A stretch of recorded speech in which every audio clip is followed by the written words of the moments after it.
Hi friends, എല്ലാവർക്കും എൻ്റെ YouTube ചാനലിലേക്ക് സ്വാഗതം. നിങ്ങൾ ആദ്യമായാണ് എൻ്റെ ചാനൽ കാണുന്നതെങ്കിൽ സബ്സ്ക്രൈബ് ചെയ്ത് സപ്പോർട്ട് ചെയ്യണേ. നമ്മൾ കറണ്ട് അഫയേഴ്സ് ആണ് നോക്കുന്നത്.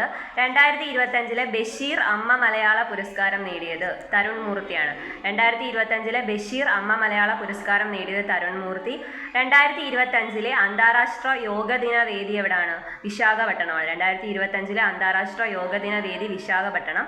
2025 ലോക ടെസ്റ്റ് ചാമ്പ്യൻഷിപ്പ് കിരീടം നേടിയത് ദക്ഷിണാഫ്രിക്കയാണ്. 2025 ലോക ടെസ്റ്റ് ചാമ്പ്യൻഷിപ്പ് കിരീടം നേടിയത് ദക്ഷിണാഫ്രിക്കയാണ്. 2025-35 ജലവൈദ്യുത ദശകമായി പ്രഖ്യാപിച്ച സംസ്ഥാനം ഏതാണ്?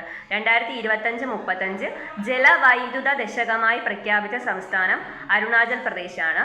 2025 ലോക ടെസ്റ്റ് ചാമ്പ്യൻഷിപ്പിൽ ദക്ഷിണാഫ്രിക്കയ്ക്ക് വേണ്ടി ഏറ്റവും കൂടുതൽ റൺസ് നേടിയതാരാണ്? ടെമ്പ ബൗമയാണ്. Temba Bavuma. അടുത്ത ക്വസ്റ്റ്യൻ, മാലിദ്വീപ് ടൂറിസത്തിന്റെ ആഗോള അംബാസിഡറായിട്ട് നിയമിതയായതാരാണ്? കത്രീന കൈഫാണ്. ഇറാന്റെ തന്ത്രപ്രധാന കേന്ദ്രങ്ങൾക്ക് നേരെ ഇസ്രയേൽ അടുത്തിടെ നടത്തിയ സൈനിക നടപടി ഏതാണ്? ഓപ്പറേഷൻ റൈസിംഗ് ലയൺ ആണ്. വിദ്യാഭ്യാസ സാമഗ്രികളുടെ വിതരണത്തിനായി തപാൽ വകുപ്പ് ആരംഭിച്ച പുതിയ തപാൽ സേവനത്തിന്റെ പേര് ഗ്യാൻ പോസ്റ്റ് എന്നാണ്. അപ്പോൾ ഓക്കെ, താങ്ക് യു ഓൾ.